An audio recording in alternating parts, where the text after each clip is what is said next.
morning, Ruben Dias here from Thailand. Hope you're doing well here in Thailand. It's a bit of a rainy day here in Thailand. It's Wan Suk here in Thailand. It got the light on this morning, and yeah, it's a bit of a cloudy one today.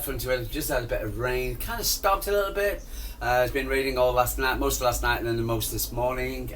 Great day for running, but I didn't go. Got a lot of things to do, but I was really contemplating going running today. But I've still got issues with my bottom of my toe, my foot, and so yeah. And when I ran back from the market yesterday, for instance, like that, I've got some new trainers as well. I'm actually running into new running shoes as well. So I'm gonna go run up to the market again today. So we'll do it that way. I'm also getting my fitness back again because I've had these this 24-hour cold I had. So I've still got a bit of it, as you probably can hear. Anyway, so I hope you're doing well. So it's 1 hour here in Thailand. It's a Friday, so for instance, the day before the game, we've got Peps today. We've got a busy weekend really because I've got a busy weekend. About yourselves, because we got Manchester City, Pep Guardiola tomorrow. 6:30 for me, 12:30 for you lot. So in England, and yeah. And it's a good time for me, good time. And normally, because normally in the morning, etc. when the game kicks off, so it's nice. And also we've got the ladies as well. They've got their game starts there Tuesday. Sunday. It's Sunday, I believe. They've got to get there playing against Chelsea. So we'll see what the new manager has. Our new Danish manager's got to offer to talk about in his first press conference. But we've got press conference coming today. Playing Spurs. I can't stand the Spurs. So we've got to get revenge after 4-0 defeat of them last week, and where we played one of our worst games.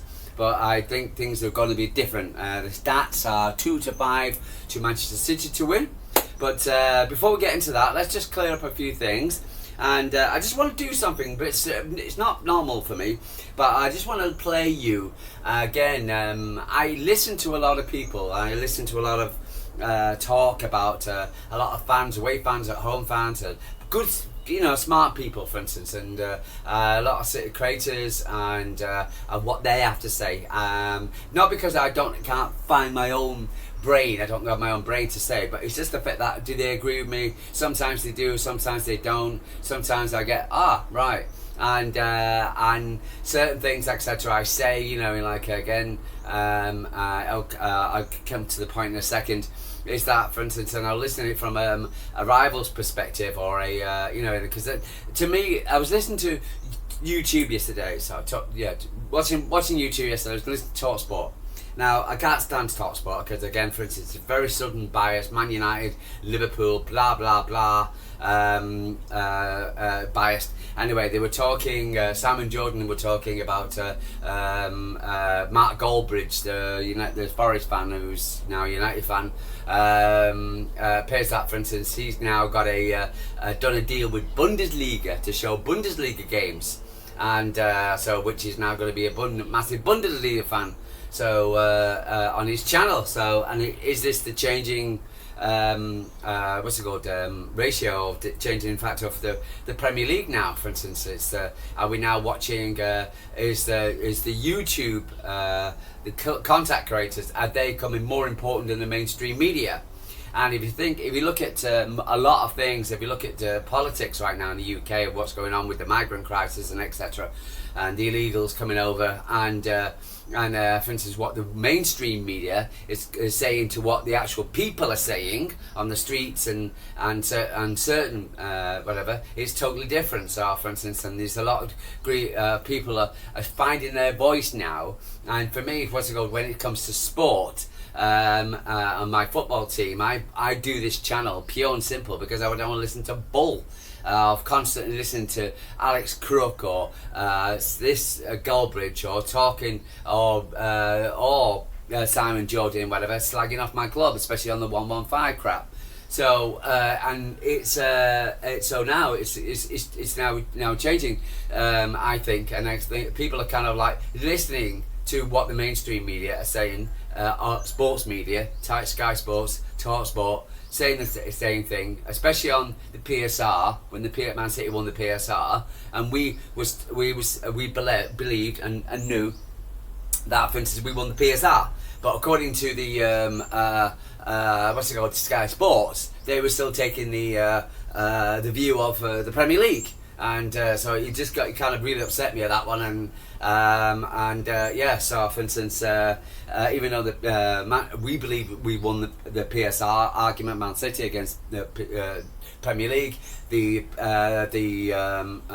instance, the newspapers, actually it's on a lot of newspapers, said we won the PSR. Let's go to argument, etc. You know, as it's illegal, you know, and then it's going to be scrapped very soon.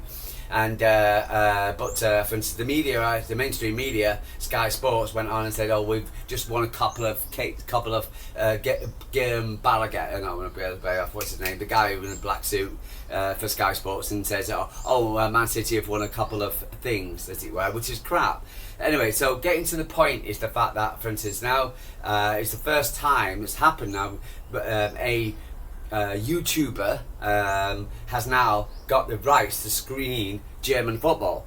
Okay, so will I be watching it on his channel? Hell no. First of all, I can get it in Thailand for free, but other than that, but for the fact that I wouldn't want to, because I'm sure he'll wrap it round with some United crap and something like that, and big him out to be some amazing player or whatever, put a subscription notice on it or something like that, and I'm certainly not going to listen to that dickhead. Anyway, so yeah, so but it was interesting, really interesting. But it was also when I was talking about Manchester City, there was this talking about the what's happened over the weekend, and how the Arsenal played against United. And I was listening to my game against Wolves, and the mainstream media, Sky, was criticising the crap out of Haaland, how he doesn't do much, blah blah blah, and but also bigging up United, playing how amazingly well against Arsenal, and la la la. And I thought, what? You know, am I watching the same thing? You know, and again, it's just how the mainstream media talk absolute crap. And but I was listening to these two now, to LB and Frontin Potsy. He does the 12-man podcast. LB is a Man City fan, of course, and they do a very good chat, 1 hour chat. LB does, and very is I like Potsy, even though I've gone off Arsenal big time, and a lot of their fans, but this guy's very on the level with Arsenal and very smart. So I'm going to play this for you. It's unusual for me to do this, but I'm doing it because, and then we'll get back on to talking about, because we talk about Sabino, we're talking about other bits and pieces. But let's listen to what them two, like I say, about Arsenal, about and also about Erling Haaland, and listen to this information about Erling Haaland. It's very interesting. Just bear with me for 1 second. Quite a few 0-0s or 1-1s type thing, but Champions League. Can I ask you on that though, right? Because you said we're getting quite a few draws and stuff, like we did last year. Do you think that's because our attack's shite, or do you think it's because the manager isn't very good again? I think your midfield's unbalanced. I've said that before you even kicked the ball. Yeah. I think on paper, everyone looks at Odegaard, Zubimendi and Rice and goes, wow, what a midfield. Actually, I think defensively it's very stable because you've got Rice and fucking Zubimendi in there, that's mega. But going forward, chance creation, well, we all know Odegaard doesn't create that many chances, and Declan Rice doesn't create that many chances. So that's what I'm saying. I think it's unbalanced. And then I look at your left wing option, dead. Now, if you play Eze there, that is an improvement. It is. I've said the left wing, down the left wing, there's nobody there. You know, it's like everything comes down from one side at Arsenal. Saka. I just look at it and go, I still think you're heavily reliant on Saka. I don't think you've got the firepower. Now, I don't rate your manager, but I don't think you've got the firepower up top. But in Champions League, yeah, you need to have good defence. Yeah, I've said this in the chat. Is it any surprise that 1 year City win the Champions League? It's the year that we've had our best ever defence. Yeah. That's the best defence we've ever had in the Champions League. Dias, Stones, Walker, Akanji at fullback. It was the most defensive defence we've ever had. Yeah, we didn't have anyone bombing down the wings. Yeah, the only thing we had was John Stones going into midfield, but from a defensive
I think got 7 or 8 goals in that kind of push forward role.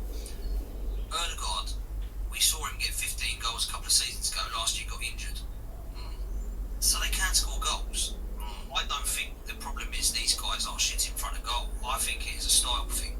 Because we saw it in 22-23, mate. We were 8 points clear and we were blistering. We were absolutely scintillating. I know, you played mega. And that was Mikel Arteta, bro. That was Mikel Arteta. So why has this guy changed us to be this possession-based, boring, insomnia-curing football, which everyone literally... PTSD, innit?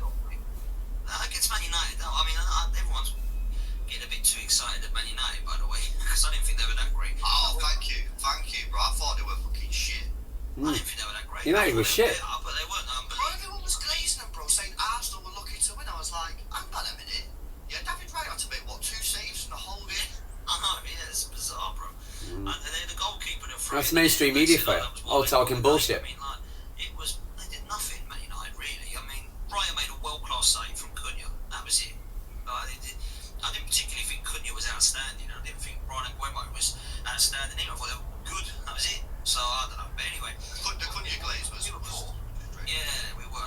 They're best. Anyway, I don't think I thought they were better, and I thought they actually played in a system for the first time under Amorim, but they weren't like wow. But neither were we, mate.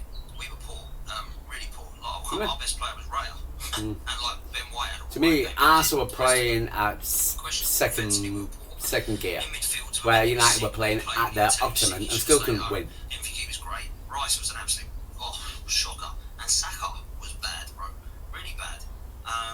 Martinelli invisible again, another performance. Madueke come in and got skinned by Diallo. Havertz come on, he's now injured. And Gyökeres looked like another donkey up there because of the way we play it. It's just the way we don't feed him at all. You know, if we don't give him the ball, we ain't gonna score, is he? Do you know what I mean? So just get him in the box, man. You know what I mean? Don't fuck about with the build-up play and shit. It's like, get him in the box like Haaland, man. Just get him in the box. That's what they do. Yeah, he scored 50 goals last year, so he knows where the back of the net is. Yeah? So ask him to start running channels and dropping deep. Yeah, but when I hear these pundits on TV saying, Haaland's touch, he needs to get better on This touch. is my feeling about when they were talking about Haaland constantly. So they shut them. 50 fucking goals 2 seasons ago, won us the treble. That's what he is. He's a goal scorer. I said if City wanted someone to do that, they should have bought Harry Kane. They didn't. They bought Haaland, and that's what he does. He's not the best footballer in the world, and he never will be. But he's fucking one of the best finishers we've ever seen.